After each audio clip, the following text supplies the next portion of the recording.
የምናገረው ዛሬ እንደግም የምናገረው የልቤ ናፍቆት ነው። ለዚህ ማህበር የምናገረው ሸክሜን ሊሆን የሚገባውን ነገር እና ሁላችንም ልንገዛው የሚገባና በአንድ መስመር ልንሰለፍበት የሚገባውን የእግዚአብሔር ምክር ነው ማለት ነው። እንደ ተረኛ ሰባኪ እንደማልቆም ታውቃላችሁ። ከማውቃቸው ነገሮች ሰባስቤ አንዳች ሀሳብ እንደማልሰጣችሁ ታውቃላችሁ። እናንተ ህይወት ውስጥ ማየት የምፈልገውን ነገር እኔ ራሴ ህይወት ውስጥ ማየት የምፈልገውን ነገር ነው ለዚህ ጉባኤ የምናገር። ይህንን በድፍረት ነው። ስለዚህ የእግዚአብሔርን ቃል ስትሰሙ ከልባችሁ እንድትሰሙ ላሳስባችሁ እፈልጋለሁ። ዛሬ ዳዊት ከዘመራቸው ዝማሬዎች የዳዊትን የግል እምነትና የአምልኮ ልምድ ቁጭ ብለን ከምንወስዳቸው ወይም ዋና መገለጫ ከሆኑት መካከል አንደኛውን ጉዳይ ነው የምናነሳው። ይህን ጉዳይ ሁላችንም በጋራ በጎቻችን ቆመን ከመጽሐፉ እናነባለን። መዝሙር 63 ነው።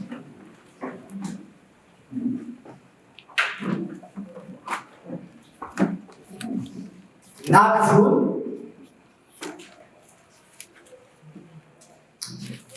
በደንብ ለመረዳት የተጻፈበትን አውድ የቃላቱን ጥልቀት እና ከአጠቃላይ ከመጽሐፍ ቅዱስ አውድ አንጻር ምን እንደሚመስል ዛሬ በጣም በዋናነት የምናተኩረው ደግሞ ከቁጥር 1 እስከ 3 ያለውን መዝሙር 63 በቅንፍ ያለው በኤዶምያስ ምድረ በዳ በነበረ ጊዜ የዳዊት መዝሙር።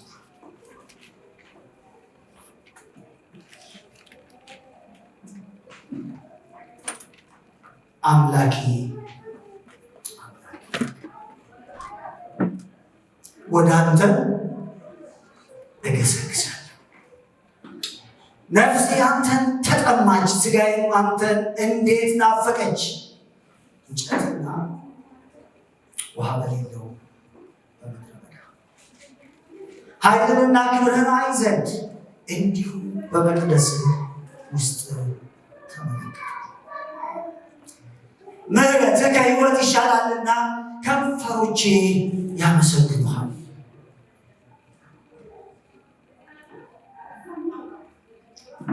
እንዲህ በሕይወቴ ዘመን አመሰግንሃለሁ።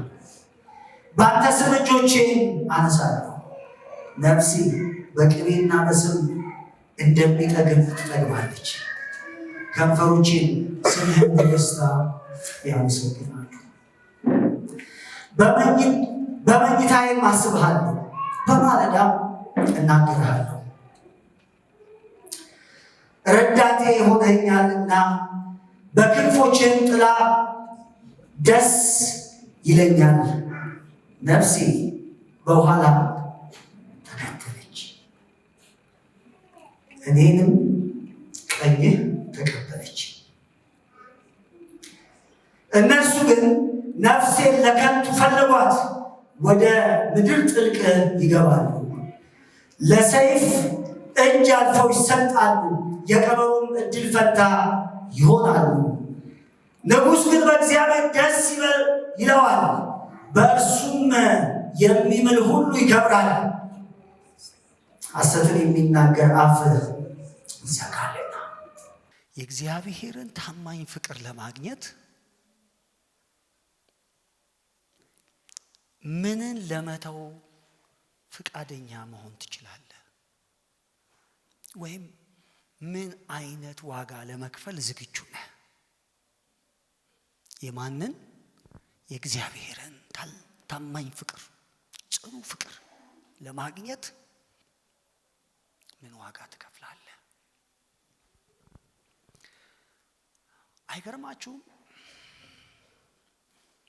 ዳዊት የነበረበትን ሁኔታ አስቀድሞ ገና ከራስጌው አንድ ቃል ተቀምጧል። ይሄ ዝማሬ ከቤተ መንግስት የመነጨ ዝማሬ አለመሆኑ ይሄ ዝማሬ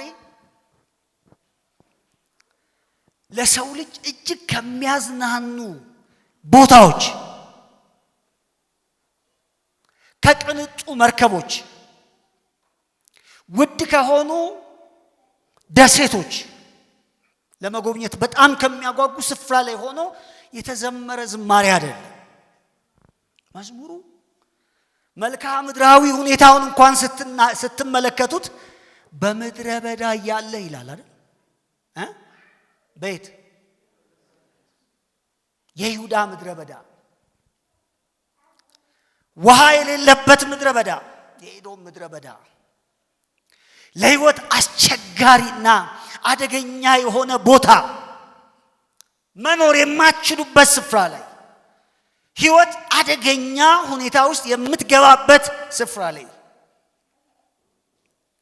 ፀሐይ ሐሩሩ ያቃጥላል፣ መጠለያ የለም፣ አውሬ የሞላበት ከባቢ ውስጥ ሆኖ ነው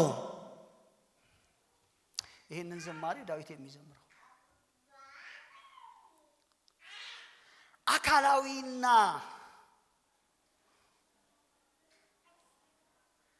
ሁኔታዊ ረሃብ ውስጥ ነው ያለው ዳዊት ይህንን ሲናገር። የውሃ ጥም ድፍት ሊያደርገው ይችላል። ምክንያቱም በኤዶሚያስ ምን ውስጥ ነው ያለውት ነው የሚለው ምድረ በዳ ውስጥ ይላል። እሱ ብቻ አይደለም፣ ስነ ልቦናዊ ሁኔታውን ደግሞ ያሳዝናል። ስነ ልቦናዊውና መንፈሳዊውን አውድ ራሱ ስትመለከቱ ዳዊት ምን ውስጥ ሆኖ ነው የሚናገረው? ይሄንን ዝማሬ መቼም ዳዊት ዝም ብሎ አይዘምርም አይደል? እዛ ያለው ይላል አይደል? እዛ ያለ በምን ምክንያት አትሉ? ከሁለት አንድ ሰው አሳዶታል፣ ወይ ሳኦል ወይ ልጁ አቤሴሎም አባረውታል። ናያ ስደት የመከዳት ስሜት ይፈጥርባቸዋል። ምክንያቱም ብቸኛ ሆኖ ነው ራሱን የሚያየው፣ ተከርቷል። እንደዛ የሀገርን ሰላም ለማስከበር የጀገነን ሰው ሳኦል ከሆነ አሳዶታል። የገዛው ከወገቡ የመነጨው ልጅ ምድረ በዳ እንዲሄድ አድርጎታል። ተከርቷል። መከዳት ብቻ አይደለም፣ ተሰዷል። መሰዳት ብቻ አይደለም፣ በብቸኝነት ተውጧል። በብቸኝነት መዋጥ ብቻ አይደለም፣ ህይወቱ ራሱ ምን ላይ ናት? አደጋ ላይ ናት። እንዲህ ያለ አውድ ውስጥ፣ እንዲህ ያለ መከረኛ ህይወት ውስጥ፣ እንዲህ ያለ ረሃብ ውስጥ፣ እንዲህ ያለ ፈተና ውስጥ፣ እንዲህ ያለ ጥም ውስጥ ሆኖ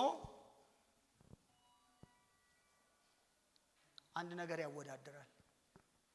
የሚገርም ማወዳደሪያ ቁጥር 3 ምንድን ነው የሚለው? ምህረት ከህይወት ይሻላልና ይላል።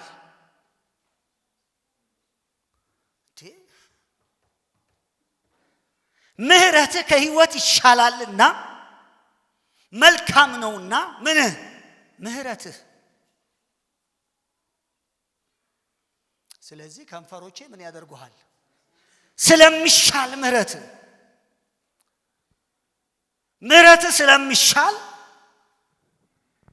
እንጨትም ውሃም በሌለበት ምድረ በዳ የምጠማው ካንተ ምፈልገው ወደ አንተ ምገሰግሰው አንተን የምጠይቀው ካንተ የምሻው ይላል።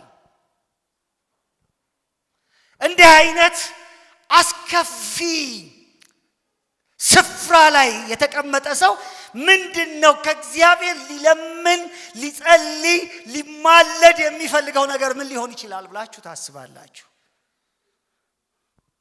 ከዛ ሁለት ነገሮችን በሚዛን ያስቀምጣል አይደል? ምንና ምን? ምህረትና የራሱን ህይወት። እሱን ኋላ ላይ መተን እናየዋለን። ዳዊት ይህንን ቃል የተናገረ አሁን ባልኳችሁ ሁኔታ ውስጥ ሆኖ ቢሆን ድንቅ አይደለም። በቤተ መንግስት ውስጥ ዘምሮት ቢሆን ኖሮ ምንም አይደለም። በሰራዊት ተከቦ የዘመረው ቢሆን ኖሮ ለጥሩ ስብከት እንትን ማድረጊያ ማሞቂያ ይሆናል። ነገር ግን ይሄንን የዘመረው በህይወቱ እጅግ አስፈሪ ነገር ውስጥ ከሞት ጋር ፊት ለፊት በተጋፈጠበት። እንደውም እዚህ ስፍራ ላይ ከተናገራቸው ነገሮች መካከል አንደኛው እኮ ይሄ ነው። በሞትና በእኔ መካከል ስንት እርምጃ ቀርቷል ብሏል? አንድ እርምጃ ቀርቷል። በዚህ ስፍራ ላይ ብዙ ነገሮችን ተናግሯል ዳዊት። ነገር ግን ወገኖቼ ሆይ በከባድ የህይወት አደጋ ውስጥ ሆኖ እንደዚህ ተከቦ በጠላት በብቸኝነት ተውጦ ምንድነው ሊል የሚችለው ነገር ማለት ነው? ህይወቱን በራሱ አደጋ ላይ በመሆኑ በደረቅ እና በተስፋ አስቆራጭ ምድር ውስጥ ሆኖ ምን ይላል? ምህረት ከህይወት ይሻላል። ለምን አትሉ? እንዴት አትሉ? በምን መስፈርት አትሉ? ደግሞ ምህረት የሚባለው ነገር ምንድነው ሳይባልም ህይወትን ከሚያህል ውድ ጉዳይ ነገር ጋር እንዴት ሊነጻጸር ይችላል አትሉ? ምህረትን በአንድ ሚዛን ደግሞም ህይወትን በአንድ ሚዛን እንዴት ላስቀምጥ እችላለሁ አትሉ? የህይወት ዋጋዋ ስንት ነው? ፋይዳዋስ ምንድነው? አትጠይቁም? ምህረት ለዳዊት ምንድነው? ምህረት ሲል መቼም ዳዊት ምህረት ከህይወት ይሻላል የሚለው ከመጀመሪያው ቃል ጋር ስለዚህ ጋር እያሰናሰለ ነው የሚያወራው። ታስተውላላችሁ መቼም ማለት አምላኬ አምላኬ ወደ አንተ ምን አደርጋለሁ? እገሰግሳለሁ። እንጨት እና ውሃ እንደሌለው ምድረ በዳ ሆኜ አንተን እንደዚህ ጠማሃለሁ ይላል። ለምንድነው የተጠማው ስትሉት ወደ አንተ በመቅረብ ውስጥ ወደ አንተ በመግባት ውስጥ ህልውና ውስጥ ራሴን በማግኘቴ ውስጥ ምንህን እረዳለሁ? ምህረትህን እረዳለሁ። ምህረትህን ስለምረዳ ነፍሴ ወደ አንተ እንደዚህ ጓጉታ ናፍቃ ሽታ የምትሄድበትን ምክንያት ምህረት የሚባለው ነገር እዚህ በህልውና ውስጥ ያለው ምህረት ማለት ነው። እሱ ምህረት የሚባለው ነገር ከህይወት ምን ያደርጋል? ለምን? እንግዲህ ምህረት እንደምታውቁት በአማርኛ ቅልል ያለ ቃል ይመስላል አይደል? ሲምፕል ነው። በቃ ምህረት ማለት እንለዋለን እንጂ ያን ያህል በወጉ መልከ ብዙ በሆነ መንገድ ገብቶን አያውቅም። ምህረት በእነሱ ቋንቋ ግን በጣም ትልልቅ ሐሳቦችን ከተሸከሙ ቃላት ውስጥ የሚመደብ ነው። ምህረት ሲሉ ቢያንስ 3 ነገር እየተናገሩ ነው ስለ ምህረት ሲያወሩ። የመጀመሪያው የቃል ኪዳን ፍቅር ሊሉት ፈልገው ነው ምህረት የሚሉት። የቃል ኪዳን ፍቅር በስሜት ላይ ብቻ የተመሰረተ ሳይሆን በገባው ቃል ኪዳን ላይ የጸና ታማኝነት ማለታቸው ነው። ምን ሲሉ? ምህረት ሲሉ እሱን ነው። ቃል ኪዳናዊ ፍቅር ስሜት ላይ ያልተመሰረተ በዘመናት ሁሉ ውስጥ የሚቀጥል በአንድ ወቅት ላይ ብቻ ያልሆነ አንዴ ለዘላለም የሚሰራ የእግዚአብሔር ጽኑ ፍቅሩ ማለታቸው ነው። ትዝ ይላችኋል ማርያም በሉቃስ ወንጌል ምዕራፍ 1 ቁጥር 55 ላይ ስትናገር ምህረቱን እያሰበ ይላል ትላለች።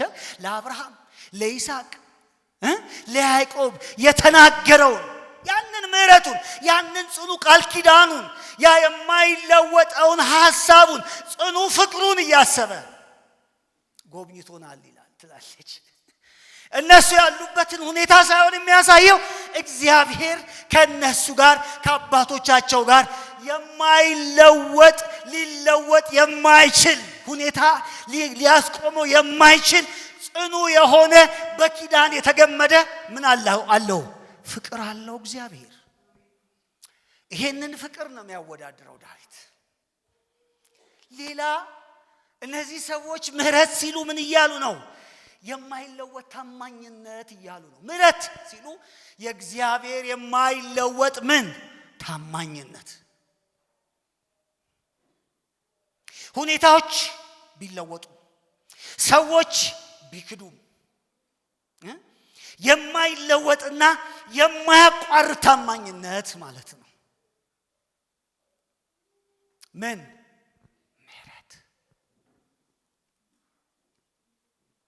ምህረት ውስጡ ርህራሄና ቸርነት የሚለውንም ቃል ይዟል። ቸርነት ልግስና ነው። ርህራሄ ስሜት ነው አይደለም?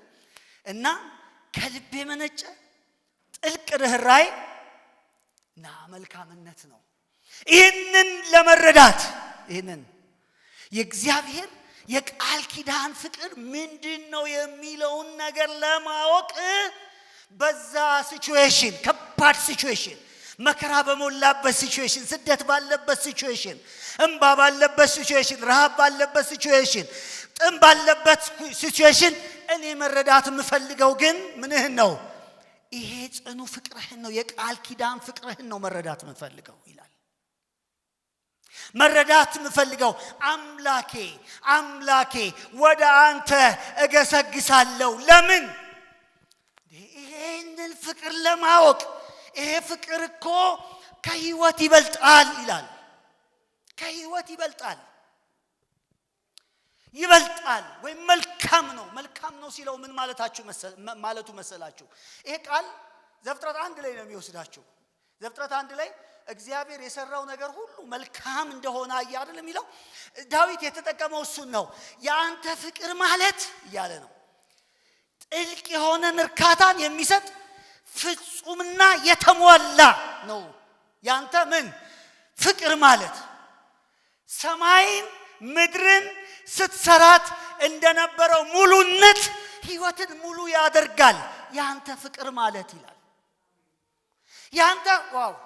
ያንተ ፍቅር ማለት ፍጹምነትን፣ እውነተኛ ደስታን በሰው ውስጥ ያፈሳል። ስለዚህ ምህረትህ ከምን ይሻላል? በሉት እስኪ፣ አረ በሉት።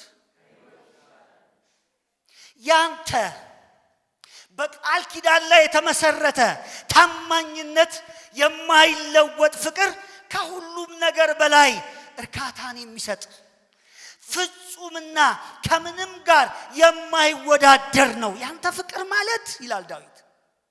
ስለዚህ እንጨትና ውሃ በሌለው ምድረ በዳ ላይ ብዙ ዲማንድ ማድረጋቸው፣ የምፈልጋቸው፣ ዋጋ የምሰጣቸው፣ አስፈላጊ ያለ እነዚህ መኖር አልችልም የምላቸው ነገሮች ባሉበት ያንተ ፍቅር ማለት ይላል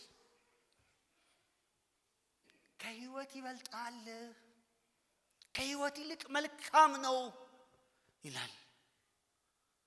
ንጽጽሩን በዘመናዊ ሐሳቦቻችንን ተመልከቱት። በዘመናዊ ሐሳቦቻችን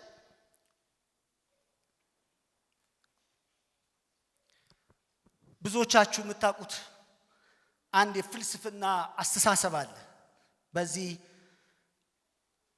አብርሃም ማስሎ በሚባል ፈላስፋ የተቀነቀነ ሐሳብ ሰዎች ፍላጎታቸውን ከታች ወደ ላይ ሲደረድሩት ፒራሚድ ነው አይደል የሚሰራው? ፍላጎታቸውን ሲያስቀምጡት ያለዚህ የሚሉት ማለት ነው።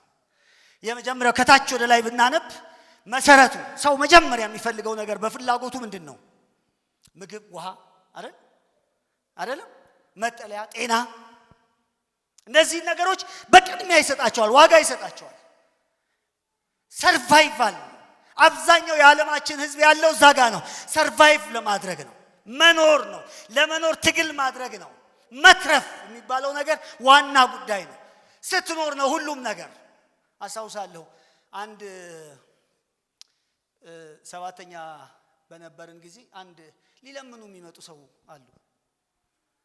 ጧጧ ነው የሚመጡት ደግሞ እና የልመናቸው ዋናው የመጀመሪያው እንትን ስለ ሰርቫይቫል ነው የሚያወሩት። ዋናው ጤና ነው ብሎ ነው የሚጀምሩት። እኔ ደግሞ ከመስጠቴ በፊት ዋናው ኢየሱስ ነው እላቸዋለሁ። አሁን እንትኗን ይፈልጋታል፣ የምሰጣቸውን ነገር ይፈልጋሉ። ዋናውን ነገር እንትን እሺ ዋናው ኢየሱስ ነው ይሉና ብሯን ከወሰዱ አይ ዋናው ጤና ነው። ጤና ሲኖር አይደለም ሰው ዋና ከሚያደርጋቸው ነገሮች መካከል መትረፍ መኖር። እዚህ ውስጥ ያላችሁት ሁላችሁም ብትጠየቁት የመጀመሪያው ፍላጎታችሁ ምንድነው? ሲኖር ነው ሌላው ነገር የሚገኘው። ሰውን ስታገኙት የሆነ አደጋ ገጥሞ እንኳን ህይወቱ ተረፈ አይደለም ነው እንኳን ህይወቱ ሌላው ይደረስበታል፣ እንትኑ ቤቱ ይደረስበታል፣ እንትኑ ይደረስበታል። ሀብት መጀመሪያ መትረፍ፣ ሰርቫይቭ አድርግ፣ ኑር መጀመሪያ። ይሄ የዓለማችን ምናልባት ከ3/4 ያላነሰ ህዝብ ያለበት ከባቢ ነው። ሁለተኛው የፒራሚዱ አካል ከፍ ስትሉ የምታገኙት ይሄንን ያሟላ ይሄንን ያስተካከለ ሰው። ቀጥሎ የደህንነት ጉዳይ የሴኩሪቲ ጉዳይ አይደለም ሴኩርድ መሆን ይፈልጋል ሰው። ይሄንን ካሟላ ከተሳካለት መብላት መጠጣት ከቻለ አንድ ቀን ደምስን ያልከኝ ከተማ ያለው ሰው እንደሚጨነቀው ገጠር ያለው ሰው ብዙ አይጨነቅም ለመኖር ነው። ኑርዬ ነው እንደዛ ነው ያላችሁኝ። እውነት እኮ ነው። ምክንያቱም ሰርቫይቭ ካላደረገ አንድ ሰው እሱን ገደልከው አልገደልከው ምን በጣም በአጥር በምን የሚጠበቅ እኮ ምንድነው በወታደር በምን የሚጠበቀው እኮ የበላ የጠጣ ነው። ያልበላ የጠጣ ወታደርም አይፈልግም እኮ። ሁለተኛ ሰው የሚፈልገው ነገር ፒራሚዱን ስስሉት ቀጥሎ የሚቀመጠው ምንድነው? ደህንነት፣ የሥራ ዋስትና ይፈልጋል። ስራ ሁሉ ጊዜ በቀጣይነት መስራት ይፈልጋል። ሰው የፋይናንስ መረጋጋት ይፈልጋል አይደል? ፋይናንሻል ፍሪደም ያስፈልገዋል። ሰው ይፈልጋል የተረጋጋ ፋይናንስ የማይጨነቅበት የሚፈልገውን ነገር በሚፈልገው ጊዜ ማውጣት እንዲችል እንደዛ አይነት አካባቢ ይፈልጋል። ይሄ ካልተመቸው አካባቢ ይቀይራል። ምክንያቱስ ደህንነት የብዙ ሰዎች ጉዳይ ነው። ትንሽ ኮሽ ሲል ሰዎች ከውጪ ይደውሉላቸዋል አይደል? ኢንሴኩሪቲ ይሰማቸዋል። ምን ልትሆኑ ነው? ምን ሊገጥማችሁ ነው? ምን ሊደርስባችሁ ነው? ሁለተኛ ጉዳይ ነው ብዙ ሰው የሚፈልገው ማለት ነው። አንዳንድ ሰው ከገጠር ወደዚህ ሸሽቶ የሚመለሰው ሴኩሪቲ እየፈለገ ነው። ሴኩርድ መሆን ስለሚፈልግ ነው። አብዛኛው ሰው እዚህ ውስጥ አለ። ሌላ ሶስተኛ ደረጃ አለ ደግሞ ምን ይፈልጋል ሰው? ይሄ ከተረጋገጠለት ፍቅርና ሰላማዊ ግንኙነት ይፈልጋል አይደል? ቤተሰቡ፣ ጓደኛው፣ ማህበራዊ ተቀባይነቱን ከፍ ማድረግ ይፈልጋል። ያንን ኢንጆይ ማድረግ ይፈልጋል። ጥሩ ቤተሰብ እንዲኖረው፣ ጥሩ መልካም ግንኙነት ጉርብትና እንዲኖረው ያንን ያስባል ሰው። በአራተኛ ደረጃ ይሄንንም ካሟላ ቀጥሎ ሰው የሚፈልገው ነገር አለ። የሰው ፍላጎት አይቆምም። እንደዛ ነው ይሄዳል። ሰው ምን ይፈልጋል? ክብርና እውቅናን ማግኘት ደግሞ ይፈልጋል። ሰው ጥሩ ቤተሰብ መልካም ግንኙነትን ካገኘ በኋላ አይቆምም። ፍላጎት ወደ ምን ደግሞ ያድጋል? ወደ ክብር፣ ወደ እውቅና፣ ወደ ስኬት ማማዎች መውጣት ይፈልጋል። ይሄንን ቫልዩ ይሰጣል ሰው።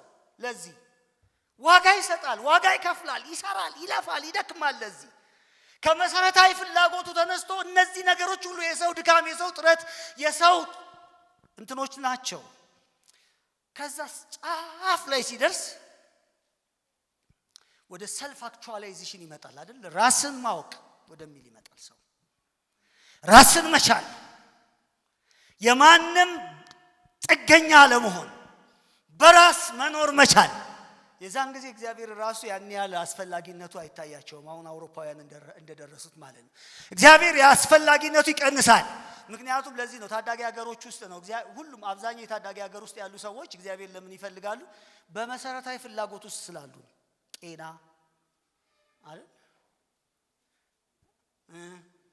አይደል? አብዛኛው እነሱ እዛ ጋር ስለደረሱ ሶሪ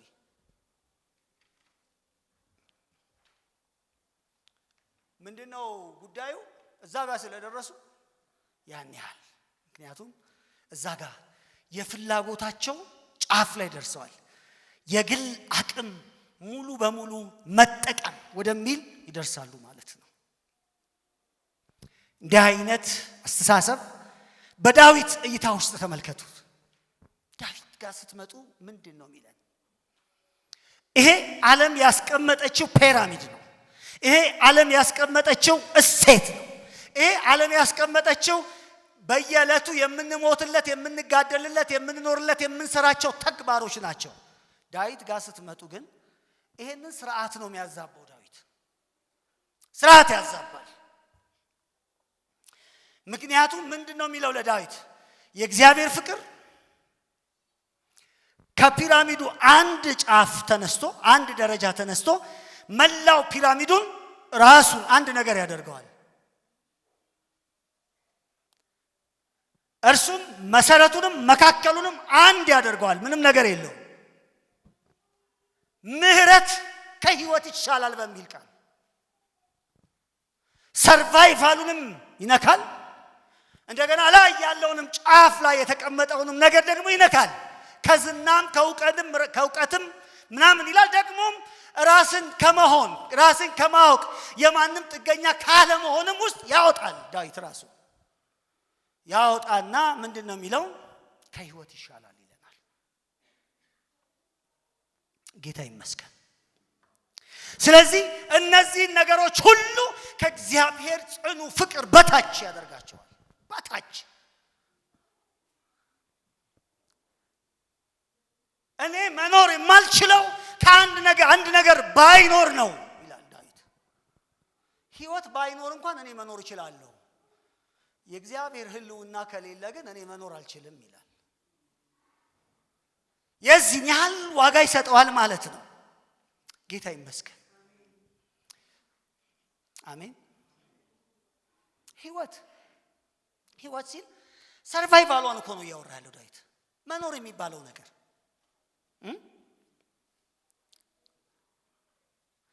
እና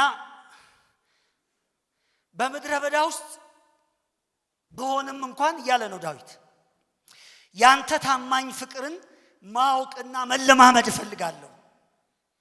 ህይወቴ ከሚተርፍልኝ በላይ ህይወቴን ከማዳን በላይ ያንተን ህልውና አሸዋለሁ እያለ ነው። መሞት ካለብኝ ልሙት። የት? እዚህ ምድረ በዳ ውስጥ። ባውሬ መበላት ካለብኝ ልበላ እዚህ ምድረ በዳ ውስጥ። የኔ ህይወት ያንተን ፍቅር ከማወቅ ግን አይበልጥም። ያንተን ፍቅር ለመረዳት ከመቻል አይበልጥም።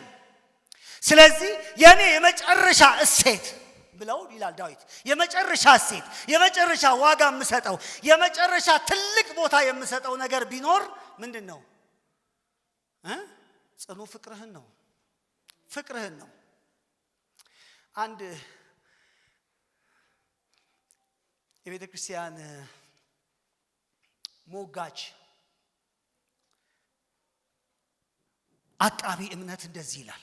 ይሄንን ክፍል ሲተረጎም ደስ ይለኛል።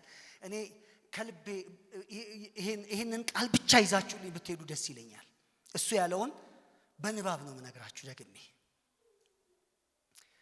እያንዳንዱ ሰው በልቡ የሚያመልከው ነገር አለው፣ ወይም የመጨረሻ ፍቅሩ የሆነ የተጣበቀበት ነገር አለ ይላል። ለአንዳንዱ ገንዘብ ነው። ምኑ በጣም ገንዘብ ከሌለ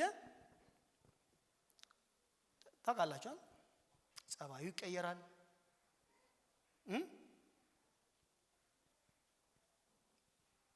ቁጣ ይለዋል።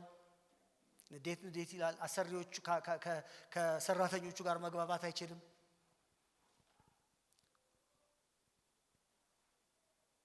እቤት ውስጥ ረብሻ ይፈጥራል። ገንዘብ የወር እንትን ከቀነሰ አለቀ በቃ። ማዱ ከሌማት ከጠፋ የወር ቀለብ ካልተሰፈረ በቃ ሁሉ ነገር ድብልቅልቅልቅ ይላል ያ ቦታ። ገንዘብ ሲመጣ በመንፈስ ቅዱስ የተነካ ይመስላችኋል? በመንፈስ ቅዱስ አልተነካም። መንፈስ ቅዱስ አይደለም፣ ስሜት ነው። ገንዘብ ሳይኖር እንዴት ነኝ እስኪ ብለን እስኪ ቼክ እናርግ። እንዴት ነው አላችሁ ወይ? ወርሺፕ ይደረጋል ታውቃለህ። ለሌላው ስልጣን ነው። እሱ ዋና የመሰለው ካልሆነ፣ እሱ የመራው ካልመሰለው፣ የእሱ ሐሳብ ያልተተገበረ ከመሰለው፣ እሱ ስልጣንን የሚባለውን ነገር ፎርማሊ ኢንፎርማሊ ምን ያደርገዋል? ያመልከዋል። ወርሺፕ ያደርጋል ሰው ይላል። ለሌላው ቤተሰቡን አንድ ነገር ላይ ማድረስ ካልቻለ፣ ቤተሰቡን በጊዜ ካጣ፣ የቤተሰቡ ህመም፣ የቤተሰቡ የሆነ ነገር ቢመጣ እዛ ጋር ሲብረከረክ ሲረታ ታያላችሁ። ያ በመንፈስ የሚቀጣጠለው ሰውዬ ሲጠፋ ታያላችሁ። ዳዊት እነዚህ ነገሮች ጥሩ ነገሮች አይደሉም እያለ አይደለም። ነገር ግን የመጨረሻ ነገር ስታደርጓቸው ግን ያኔ ጣዖት ይሆኑባችኋል። ማለት ይሄ ካልሆነ በቃ ካላችሁ ምን ማለት ነው? ጣዖት አምልኮ ማለት ነው። ጣዖት ማለት ይህ ነገር ከሌለኝ ህይወት ትርጉም የላትም ማለት ነው ሲል ነው። አንድ ሰው ምንድነው ጣዖት አምልኮ ሲባል ምንድነው? ይሄ ነገር ከሌለኝ ህይወት ምን ትርጉም አላት? ካላገባው ምንድነው ህይወት ትርጉም ካልክ፣ ማግባት ላንተ ትዳር ላንተ ቤተሰብ ማለት ምን ማለት ነው? ጣዖትህ ነው ማለት ነው። ምንድነው በቀን 3 ጊዜ እንኳን ካልበላው ምንድነው ህይወት ካልክ፣ አንተ ላንተ ሆዳቸው ምናቸው አምላካቸው ማለት አምላክ ማለት እሱ ነው። እየሰማችሁኝ ነው? ዳዊት ምንድነው የሚለው? ዳዊት እዚህ ላይ እያለ ያለው የኔ የመጨረሻ ፍቅር ከተባለም የኔ ጣዖት ነፍሴን የያዛት በፍቅር ያማለለኝ ከዚህ ውጪ ህይወት ትርጉም የለም የምለው ይላል ዳዊት አንተ ነህ። ሌሎች ነገሮች ሁሉ ህይወቴንም ጨምሮ ቢሆን ቢጠፋ እንኳን ይላል ዳዊት አንተ ካልከኝ ካለኝ ሁሉም ነገር አለኝ ይላል። ይህ ነው ይላል ይሄ ሰው፣ ይህ ነው እውነተኛ ነፃነት። ከነዚህ ጣዖቶች ነፃ ወጥቼ በእግዚአብሔር ፍቅር ራሴን ማግኘት፣ ይህ ነው ነፃነት። እግዚአብሔር ዛሬ ነፃነትን ይሰብካል። ከገንዘብ ነፃ አውጣ፣ ከምግብ ነፃ አውጣ፣ ከሁሉም ነፃ ወጥተህ በአንድ አምላክ ተያዝ። አንድ አምላክ ይኖር፣ እሱም ደግሞ ማን? እግዚአብሔር ብቻ። እስኪ አንድ ጥያቄ ልጠይቃችሁ ለጉባኤው። ይህንን መቼም በቀላሉ ዳዊት ቢሆን ይመልሰዋል፣ ግን እኛ እንዴት እንመልሰዋለን? ጤናህን ለመጠበቅ ምን ያህል ለመክፈል ዝግጁ ነህ ብትባሉ ብዙ ሰው ምን የሚላችሁ ይመስላችኋል? ያለኝን ሁሉ አይደል? አይመስላችሁ? ለጤና ሲባል ያለኝን ንብረቴም ተሸጦ ምንም ሆኖ የድሮ ነገስታት ታውቃላችሁ፣ ልጆቻቸውን ለአማልክቶቻቸው ይሰዉ ነበር ለራሳቸው ንግስና ሲሉ። የነሱ ሁሉና እንዲቀጥል ልጆቻቸውን ሳይቀር ይገባ ያለኝን ሁሉ ይላል ሰው። ለምን? ለጤና አይደል? ይሄ ይላል ሰው። እሺ ለልጆችህ ስትል ምን አይነት ዋጋ ትከፍላለህ ብትሉት አንድን ሰው ምን ሊመልስላችሁ ይችላል? ህይወቴን እንኳን ሳይቀር ለልጆቼ ቢሰዋ ምንም አይደለም። ልጆቼ በህይወቴ ውስጥ ካላቸው ዋጋ የተነሳ ቫልዩ የተነሳ ሁሉንም ነገር ለልጆቼ ብከፍል ምንም አይደለም ይላሉ።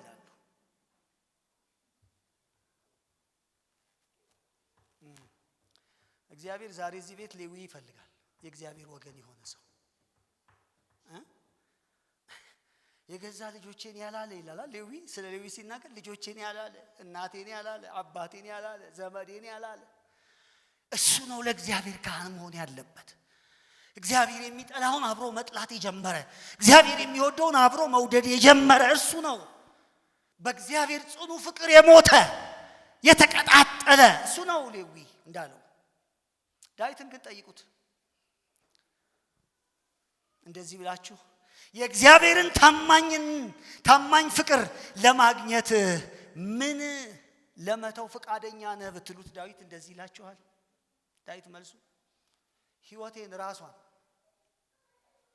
ምህረትህ በሉታ ከህይወት ይሻላል። አንዳንድ ሰው ህይወቱን ለማትረፍ የማያምነውን ነገር እንደሚያደርግ ታውቃላችሁ። የማያምንበትን ለምሳሌ ጠንቋይ ጋር ይሄዳል ህይወቱን ለማትረፍ። እግዚአብሔር የሚባለውን ነገር ወዲያ ትቶ ማለት ዛሬ ኑር። በነገራችን ላይ ኢትዮጵያ ውስጥ ሐሰተኛ ነቢያት ጋር የሚሄዱ ሰዎች ሁሉ ሐሰተኛ ነቢያትን ወደው እንደማይሄዱ ታውቃላችሁ። ምን ቸገረኝ? እሱ ተደብቆም ቢሄዱ ምን ቸገረኝ? ዋናው መዳኔ ነው። ዋናው መትረፌ። ስተርፍ አይደለም እንደ አምልኮ፣ ስተርፍ አይደለም ቃሉ፣ ስተርፍ መጀመሪያ መኖሬ ነው ይላል። ለዚህ ነገር እስኪ ከሰራ ምናልባት ከያዘለት ጠንቋይ ቤትም እንደዛ ነው። እናቶቻችን ሲሄዱ አይወዱትም እኮ ጠንቋዩን አይፈልጉትም። ነገር ግን ቢያንስ ምን ሊያደርግ ይችላል? እቺን ሚስጥር ሊያወጣ ስለሚችል ችግር የለም መጥቼ ንስሐ ገባለሁ። አሁን ግን ለዚች ብዬ ዳዊት ግን ኮራ ብሎ ህይወት ምንድናት ይላል። ህይወት ምን ስንት ተስፋ የተነገረው ሰው እኮ ነው። ስንት ቃል ያለው ሰው እኮ ነው። ስንት ወደ ስልጣን እንደሚመጣ የታወጀለት ሰው እኮ ነው። ስንት የእግዚአብሔር የተስፋን ቃል የተሸከመው ሰውዬ ህይወት ምንድናት? መኖር ምንድነው ይላል። ህይወት ወይስ ክርስቶስ? በህይወታችን ብዙ እንዲህ የሚሉ ነገሮች አሉ። ህይወት፣ ጽድቅ፣ እግዚአብሔርን መፈለግ ወይስ ያሁኑ ህይወት?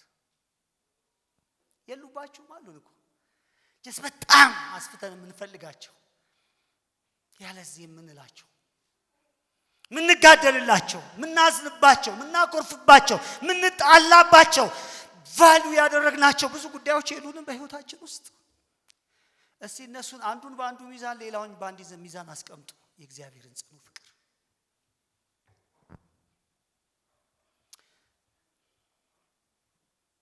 ምርጫቸው ግን የነሱ ግልጽ ነበረ።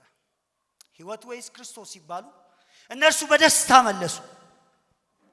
የክርስቶስ ፍቅር ከዚህ ከሚያልፈው ህይወት ይበልጣል ብለው ወደ እሳቱ ገቡ። ምርጫቸው እሱ ነበር። እነሱ ስፐርጅን ምን ይላል? መዝሙር 63 ቁጥር 3ን የመዝሙር 63 ቁጥር 3ን እውነት በደማቸው ጻፉት ይላል።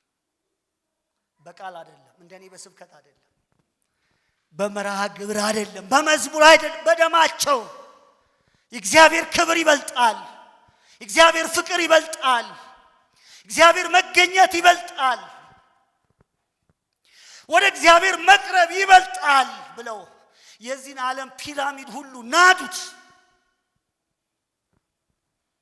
እነዚህ ስሌቶች፣ እነዚህ ከፍታዎች፣ እነዚህ ክብሮች ሁሉ ወደ ጎን አደረጉና ራሳቸውን ለዚህ እሳት አሳልፈው ሰጡ። ስፐርጅን ምን ይላል? አንድ ክርስቲያን ይህንን ምርጫ በልቡ ካላደረገ በስም ብቻ ክርስቲያን እንጂ ቦርን አጌን ክርስቲያን አይደለም። ደግሜ እላችኋለሁ፣ በስም ክርስቲያን ሊሆን ይችላል፣ ሊዘምር ይችላል፣ ሊጸልይ ይችላል። ቫልዩ ነው ዋናው ነገር። ቫልዩ ነው ዋናው ነገር። ዋናው እሴትህ ምንድነው? ዋጋ የምትሰጠው ምንድነው? እዚህ ስትመጣ ለምን መጣ? ምን ፈለክ? ምን ሽተ ከእግዚአብሔር?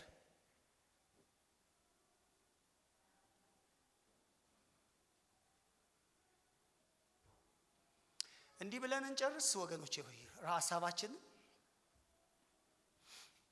እንደዚህ ይሄ በእግዚአብሔር ሰው ሲረካ በመገኘቱ ሲረካ ማንም ሳያስገድደው ያ የልቡ ለውጥ ዳዊት ምን አለ? ስለዚህ ከንፈሮቼ ምን ያደርጉሃል?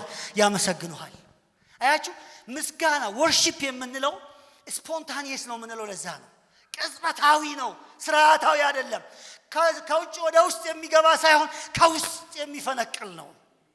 ዋው! ረክቷል፣ ሙሉ ሆኗል። በእግዚአብሔር መገኘትና በሚፈሰው ፍቅር ተማምኗል። ስለዚህ ከንፈሮቼ እንጨትና ውሃ በሌለበት ምድረ በዳ ላይ ቀጥሎ እኮ የሚያወራቸው ነገሮች ይገርመኛል።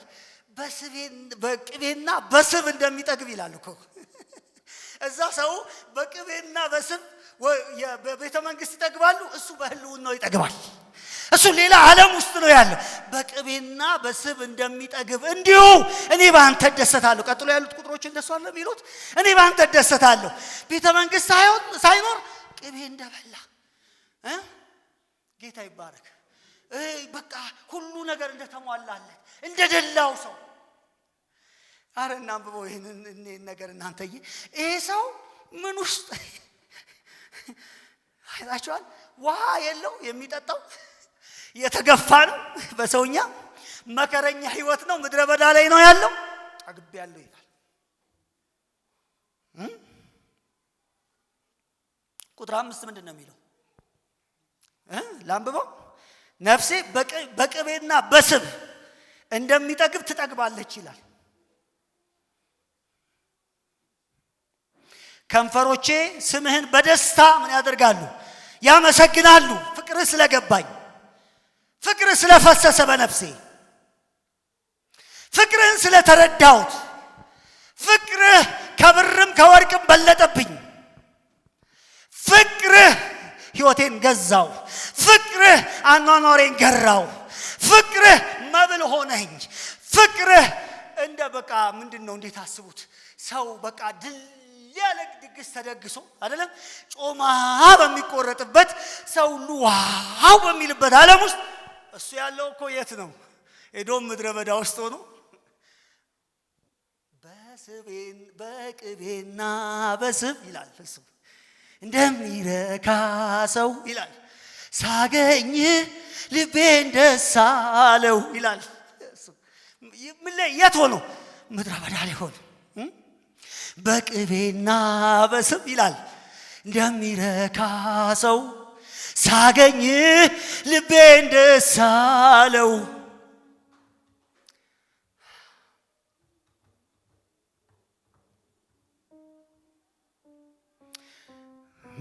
በመኝታ ያስብሃለሁ፣ በማለዳም እናገራለሁ። ረዳቴ ሆነኸኛልና በክንፎችህም ጥላ ሸሽጎኛልና።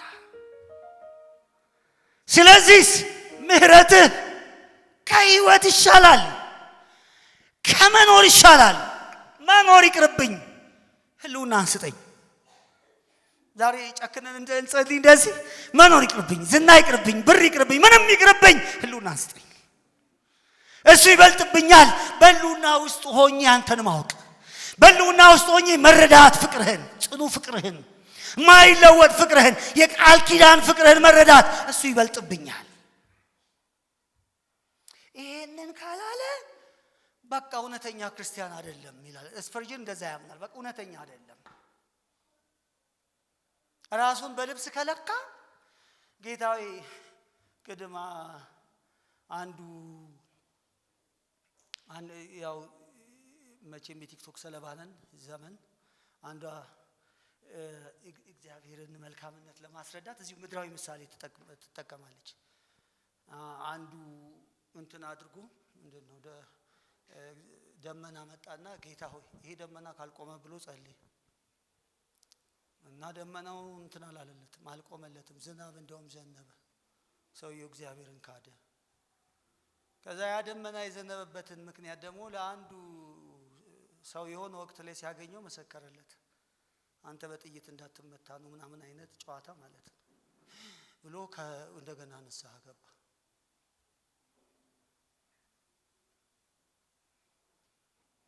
ለምን እግዚአብሔርን በቁስ ትመዝኑታላችሁ? ለምን እግዚአብሔርን በጤናችሁ ለካችሁት?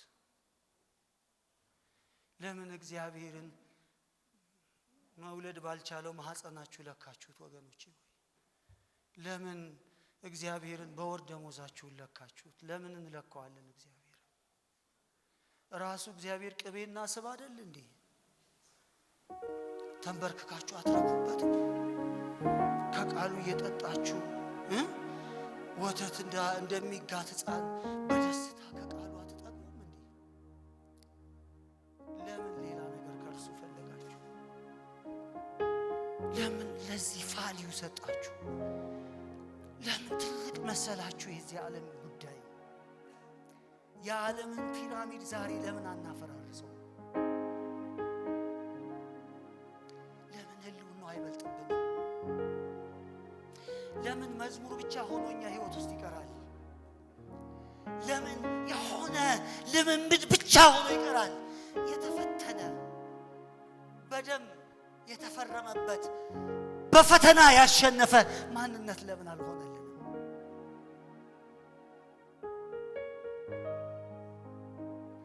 ለምን እንደዚህ አይነት ስፖንታኒየስ ምስጋና ለምን አጣን?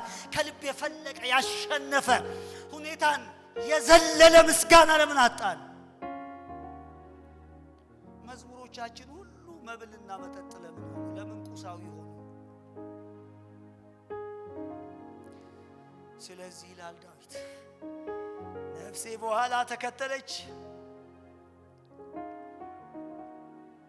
እኔንም ቀኝ ተቀበለች። ብቻዬን ብሄድም ልቤ ቢወስድም ሁሉን ነገር ባጣም አንተን የግል ሀብቴ ስላደረግኩ ዘላለማዊ ዋስትና አለኝ። ንጽጽሩ እሱ ነው።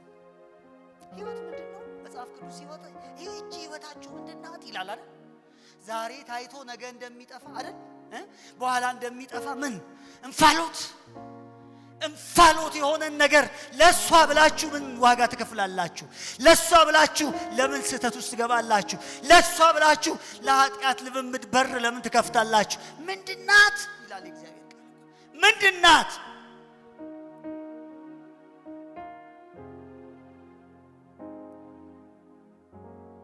ኢዮብ ጋር መተው ብለውታል ሰይጣን እግዚአብሔር ሰው ያለውን ሁሉ አይደል ስለ ነፍስ ዋጋ አላት አለ። ሎጂክ ነው እንግዲህ የሚያቀርብለት ያለውን ሁሉ እሺ ምኑን እንዴ ልጁን ብትወስድበት ዋናው ነፍስ ነው፣ ዋናው ህይወት ነው ይላል ሰው አለ። እሺ ቀጥሎ ንብረቱን ብትወስድበት ወይ ይመለሳል ይደርሳል። ስንመክረም እኮ ሰውን እንደዛ ነው ምንለው። ሲጠፋበት የሆነ ነገር ይደርሳል፣ ግድ የለም እሱ ይመጣል። ለምን ለዚህ አንተ ተርፋል አይደለም ወይ? ጳውሎስ ደግሞ ስትመጡ እቺ ሰው በጣም የሚሽቆጠቆጥላት በጣም ዋጋ የሚሰጣትን ነገር ነፍሴ በእኔ ዘንድ እንደ ከንቱ ነገር እቆጥራታለሁ ይላል። እኔ ያን ያህል ሰው በጣም ዋጋ የሚሰጠውን ነገር እኔ በጣም ዋጋ አልሰጠውም። እንኳን ለመታሰር ይላል ለማሞት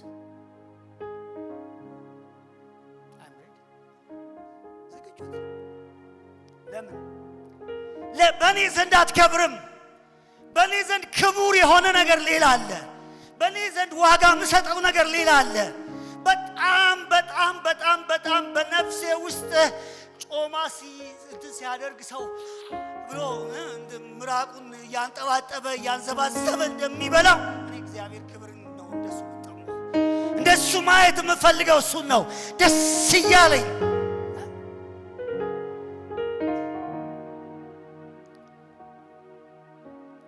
የህይወታችሁ የመጨረሻ የሚመስላችሁ የት የተዝናናችሁ ቀን የመጨረሻ በቃ ሰው እኮ ያላየበት ቦታ ደረሰኝ ጌታ መጥቶ ጸሎት ቤት ከሆነ ክርስቲያን ናችሁ ማለት ነው። ሰው ያላየውን እግዚአብሔር መገኘት ያለበት ፍቅሩ ያለበት እውነቱ ያለበት የእግዚአብሔርን ቃል ስትከፍቱ የሆነ ጮማ የምትቆርጡ ነገር ምናምን ይመስላችኋል?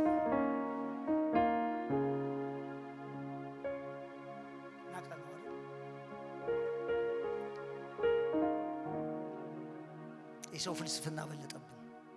እንዲህ አድርገን እንውሰድ። 3 ነገሮችን እንያዝ። እውነተኛ እሴት የሚለካው በሁኔታዎች አይደለም እንበል። ዳዊት ይሄንን ነው ሊያስረዳን የፈለገው። ሁሉም ነገር በተመቻቸ ጊዜ ሳይሆን እውነተኛ እሴት ሊለካ የሚችለው ሁሉም ነገር በተቃረነበት ወቅት ነው። በዛ ውስጥ እግዚአብሔር አምላኬ ወደ ማን ወደ አንተ ገሰግሳለሁ ካልክ እሴትህን ታሳያለህ ማለት ነው።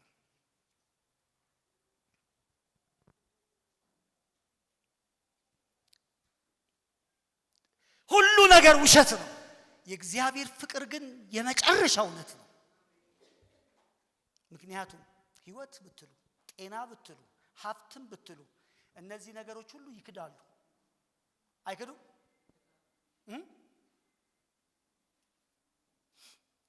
ይክዳሉ። እኛ ስንት ተከርተናል። በእድሜ ስንት ጣጣ መጥቶብናል አይደል? ያልተካድነው የለም። የእግዚአብሔር ጽኑ ፍቅር ግን ዛሬም ከኛ ጋር ነው። ጌታ ይመስገን። ሶስተኛውን እውነት ልንገራችሁ።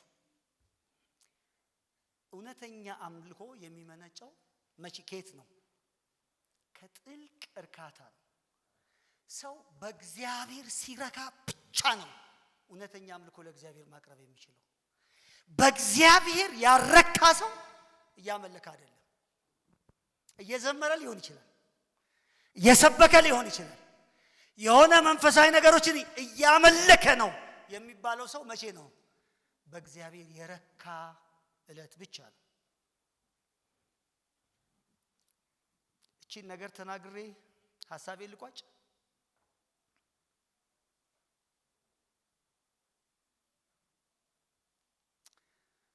በህይወታችሁ ውስጥ ከህይወት ይሻላል ብላችሁ የደመደማችሁት ነገር ምንድን ነው? መልሳችን የእግዚአብሔር ታማኝ ፍቅር ከሆነ መልካም ነው። ካልሆነ ግን እንደገና ያልብ ያስፈልገናል። በህይወታችሁ ወሳኝ አስፈላጊው ነገር በየጊዜው እየጨመረ እንዲመጣ የምትፈልጉት ነገር